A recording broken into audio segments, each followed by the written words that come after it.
should be viewed by anyone with a heart condition or anyone who is easily upset.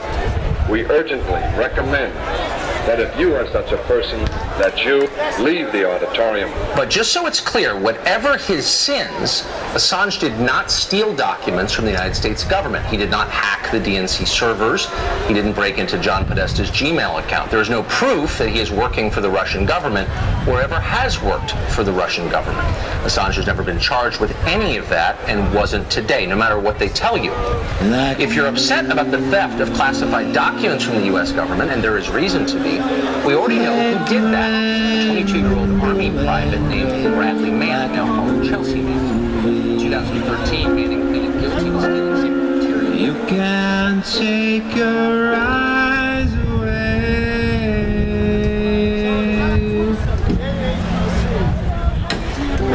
Here's a man who knows of the beast, the magic camera in his eye.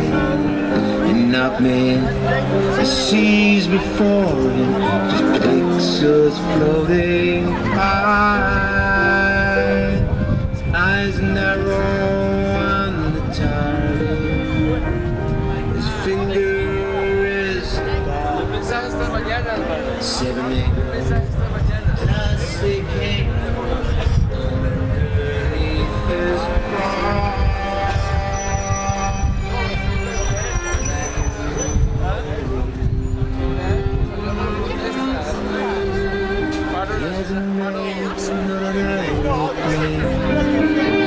His eyes are tired, his eyes are closed. Weary from too much sea, 10 years on this road.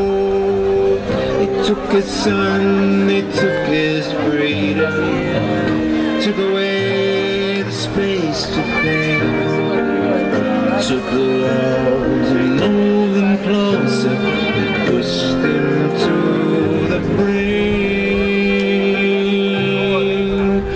like a movie, flickering blue and gray, like a movie. Betrayal's only one frame away.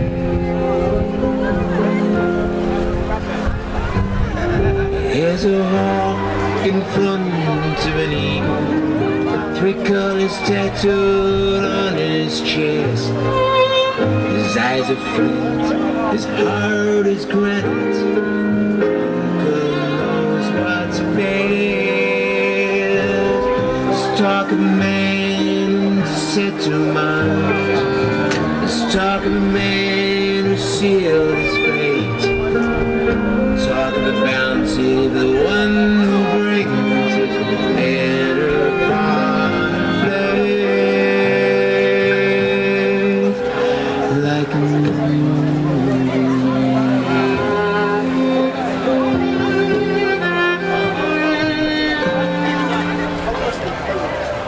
Here's a man in a time cell. His tired face is gaunt and pale.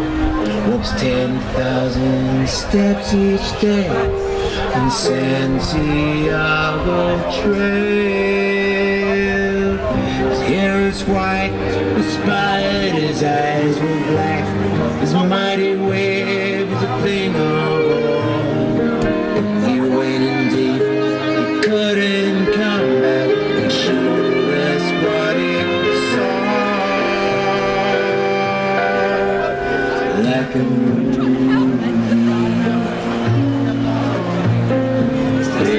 Flickering in blue and gray, like a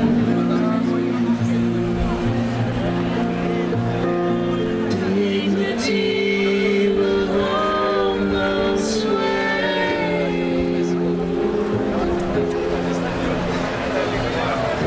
When the dawn breaks in this place, watch the final scene if you dare.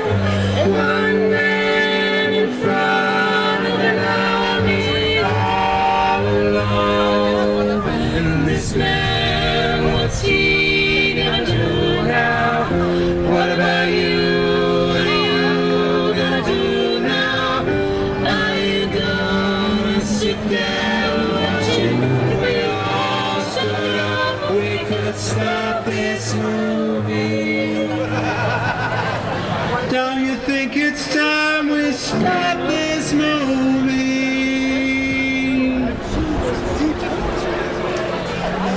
Like a movie.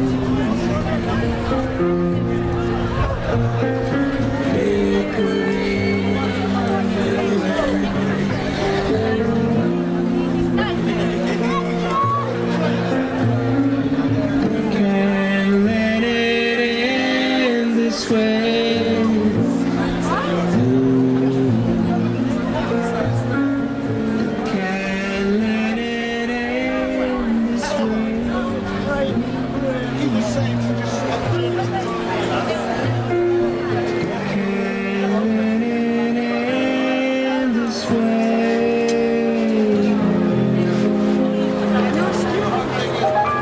You want answers? I think I'm entitled. You want answers? I want the truth! You can't handle the truth!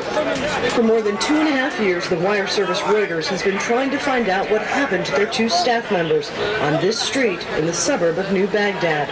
WikiLeaks says this is what happened. Hotel 26, Crazy Horse 18, have 5 to 6 individuals with AK-47s. What RTG? The voice on the tape, presumably a member of the military, says there has been shooting in the area and receives permission to open fire. When people are labeled as insurgents, are they really insurgents? It seems to be the case that from the scenes in this video, that any person that is not a man, and sometimes not a woman, is by default labeled as an insurgent. Light them all up. 202 traffic, 260. Come on, fire!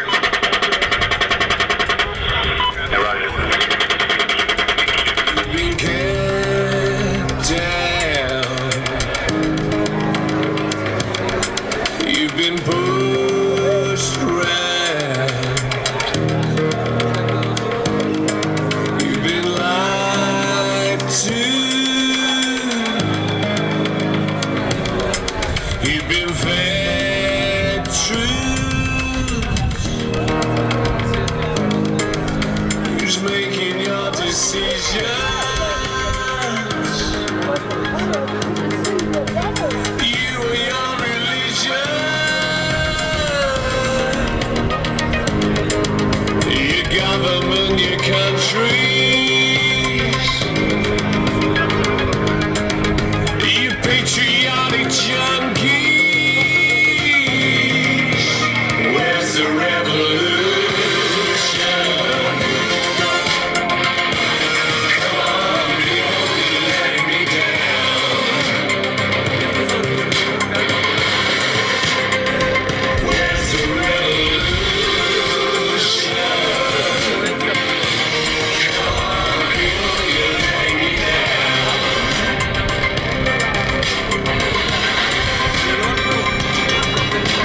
Throughout the extradition hearings, the court learned that Assange's situation is serious and that his freedom is a matter of urgency. You've been pissed off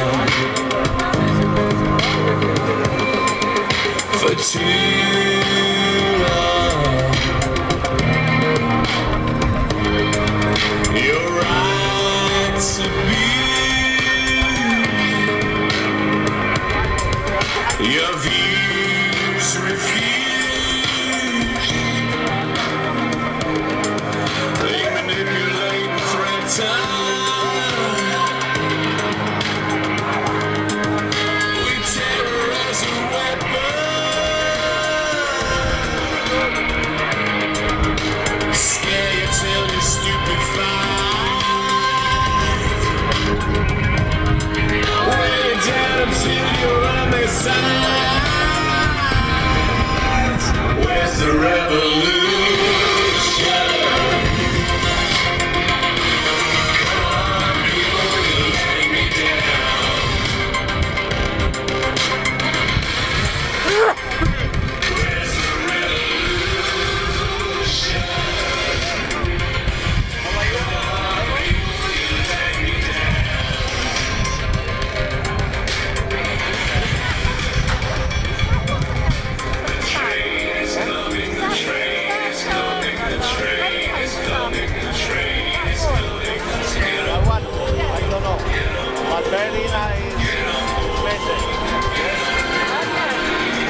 that sort of dedication to protecting sources is something that our sources have seen. And I suppose from an institutional viewpoint, we lionize the source and the sources know it. We do not claim to represent the mainstream. We do not claim even to have readers as our number one loyalty. Rather, we claim to have sources as our number one loyalty. And that has resulted in this collection of source information, of which you have seen some that has come forward to the public. As an example, this video that was very famous in the past 2 weeks is one of that. But we have a lot more like that. And as a small organization with only 5 full-time people, 800 volunteers and 10,000 people in our extended network, we've been able to do a hell of a lot. The world is spinning too fast. I find that Nike shoes to keep myself tethered to the days I tried to lose. My mama said, slow down, you must make your own shoes. Stop dancing to the music of gorillas in a happy mood. Keeping my mood on.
What was the impact of that?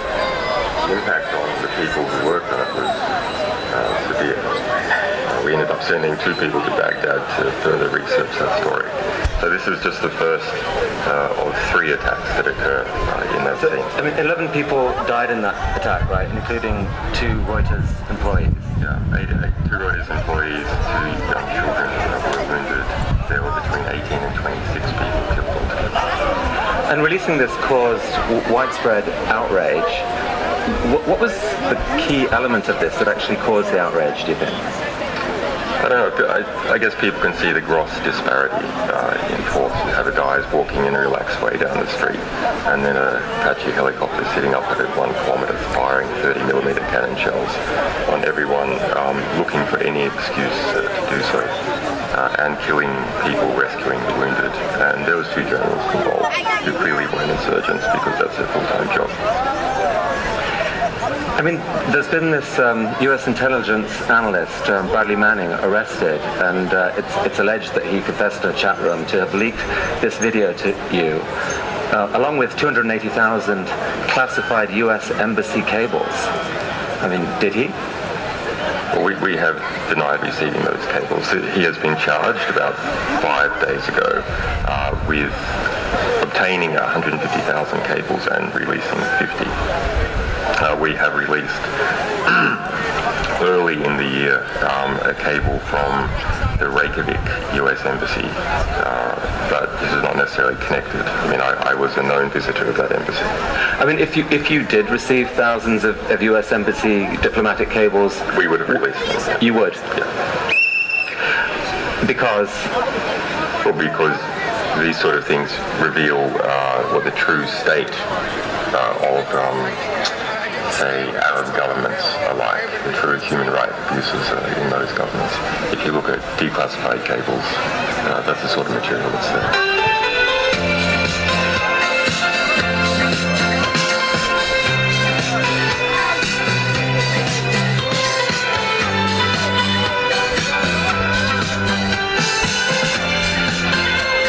The key witness in Assange's case admits to lying in the indictment. Are you ready? Are you ready for this? Boy, the case was bulletproof up to now, though, huh, Ron? Boy. Yeah, exactly. It's such a bogus, and that's why, I mean, I've been, reading up on this too, and I almost feel weird when I say the case is falling apart, even though that's true. The case is falling apart, but I feel like sometimes when you say that sentence, it's almost like there's an implication that the case was ever put together in the first place. Yeah. So it's like this ridiculous, bogus case that should have never even gotten close to this point in the first place has somehow gotten even more absurd to the point where you could not pitch this as a movie. And we're about to get into it.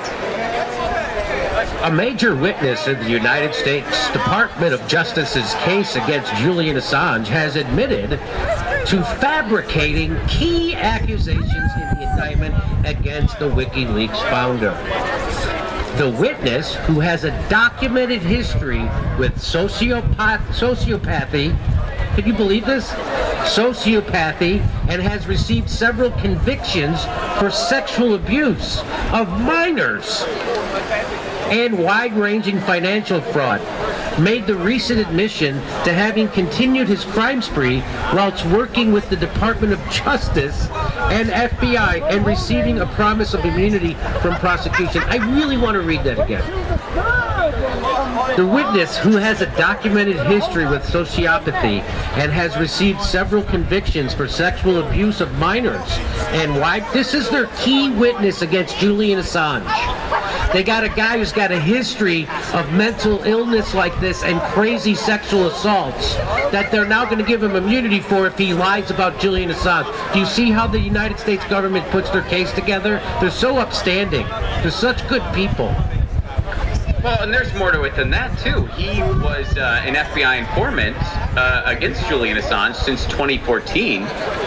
And he, has committed numerous amounts of fraud. At one time, he was embezzling money from WikiLeaks themselves. Yes, we're going to get to that. That's in here. That's right.